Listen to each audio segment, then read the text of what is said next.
जय श्री कृष्णा, जय श्री राधे।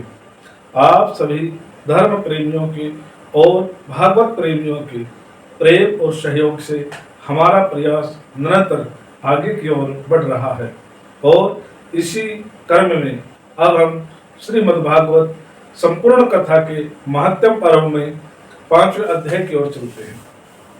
आत्मदेव ब्राह्मण गोकर्ण के कहने पर जब वन में चले गए तो धुंधकारी ने पैसों के लिए अपनी माता को मारना पीटना शुरू कर दिया।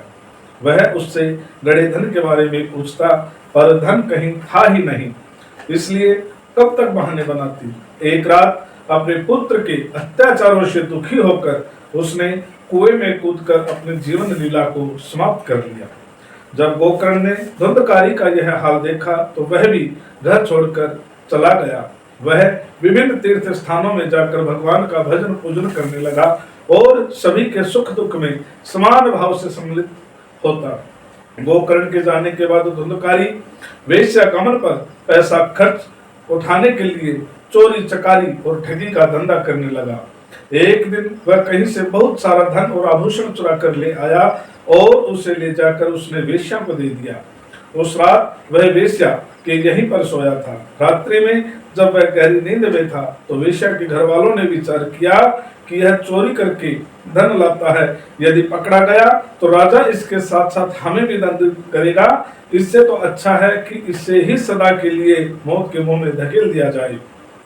उन्होंने उसके गले में फंदा डालकर पहले तो उसे छत से लटका दिया, लेकिन जब वह नहीं मरा तो जलती लकड़ियों से उसका चेहरा जलाकर उसे मार दिया और घर के आंगन में एक गड्ढा खोदकर उसकी लाश को उसी में दफन कर दिया। वेश्याएं किसी की मित्र नहीं होती, उन्हें तो सिर्फ और सिर्फ धन से मतलब होता है। मुख में जुबान मीठी होती है और पेट में विष भरा होता है।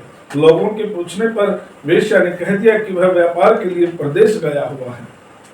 हत्या किए जाने के कारण धुंधकारी प्रेत योनि में पहुंच गया। तीर्थ यात्रा के समय किसी ने गोकर्ण से कहा कि उसका भाई मर चुका है, परंतु उसकी अंत्येष्टि न होने के कारण उसकी आत्मा अभी तक भटक रही है। गोकर्ण जी ने गया तीर्थ में जाकर उनका विधिवत श्राद्ध किया। रात्रि में जब गोकर्ण अपने डेरे पर आकर सोया तो उसने धुंधकारी को प्रेत योनि में देखा। वह कभी बैल, कभी हाथी, कभी बकरा, कभी भैंसा तो कभी मनुष्य बन जाता। गोकर्ण ने धैर्य के साथ उससे पूछा, अरे भाई तू प्रेत कैसे बन गया? मैंने तो तेरा विधिवत श्राद्ध कर दिया है। धुंधकारी ने रोते हुए अपना सारा हाल कह सुनाया और बोला, हे भाई मैं धुंधकारी हूँ, मैंने बड़े पाप किए हैं, उनकी गिनती नहीं हो सकती। उन्हीं पापों के कारण मुझे प्रेत योनि से मुक्ति नहीं मिल रही है। अब तुम ही अपने धर्म के प्रभाव से मुझे प्रेत योनि से मुक्ति दिला सकते हो। दूसरे दिन गोकर्ण ने पंडितों को अपने घर बुलाकर अपने भाई की प्रेत योनि से मुक्ति का उपाय पूछा। उन पंडितों ने गोकर्ण से कहा कि वह सूर्योपासना करके भगवान सूर्यदेव से उसकी मुक्ति का उपाय पूछे। गोकर्ण जी ने सभी पंडितों को उचित दान देकर विदा किया और जल में खड़े होकर सूर्योपासना की। सूर्य मंत्र के प्रभाव से भगवान सूर्यदेव ने गोकर्ण को दर्शन दिए और जब वरदान मांगने को कहा तो गोकर्ण ने भगवान सूर्य से ऐसा उपाय बताने की प्रार्थना की जिससे धुंधकारी प्रेत योनि से मुक्त हो जाए। हे वत्स, तुम श्रीमद् भागवत सप्ताह का पारायण कराओ और उसे अपने भाई को सुनाओ, उसकी प्रेत योनि से मुक्ति हो जाएगी। सूर्य भगवान की बात सुनकर गोकर्ण प्रसन्न हो उठा। उसने तत्काल पंडितों, योगियों और महापुरुषों को बुलाकर मंत्रणा की और शास्त्र विधि के अनुसार श्रीमद् भागवत सप्ताह का पारायण कराया। उसे सुनने बहुत से स्त्री पुरुष, आबाल वृद्ध धनी निर्धन वहां आए। धुंधकारी का प्रेत एक बांस पर जिसमें 7 गांठें थी बैठा और श्रीमद् भागवत की कथा का श्रवण करने लगा। पहले दिन की कथा समाप्त होने पर बांस की एक गांठ फट गई, ऊंची शब्द ध्वनि हुई। इस प्रकार दूसरे, तीसरे, चौथे दिन भी कथा की समाप्ति पर बांस की गांठ भारी शोर करते हुए फट गई। फिर 5वें, 6ठे और 7वें दिन भी ऐसा ही हुआ। श्रीमद् भागवत के 12 स्कंदों की कथा सुनने से धुंधकारी के सारे पाप नष्ट हो गए और वह प्रेत योनि को छोड़कर वैकुंठ लोक में चला गया। गोकर्ण से जाते समय उसने कहा, भाई मैंने अपना जीवन में अत्यंत जघन्य पाप किए। मैं अपनी माता और पिता की मृत्यु का कारण बना। मैंने उन्हें उनके जीवित रहते भी अत्यंत दुख दिए। भोगों ने मेरी बुद्धि को मुझसे छीन लिया था। मुझे तो लगता था कि मैं इन पापों से कभी भी मुक्त नहीं हो पाऊंगा, लेकिन आपने मुझे मेरे पापों से मुक्ति दिलाकर मुझ पर बहुत बड़ी कृपा की। श्रीमद् भागवत की कथा के अतिरिक्त कोई अन्य उपाय ऐसा नहीं है जो पापों से मुक्ति दिलाने वाला हो। इस संसार रूपी कीचड़ में फंसे लोग श्रीमद् भागवत के कथा रूपी तीर्थ में स्नान करने से ही पवित्र होते हैं और इस भव सागर से पार हो जाते हैं।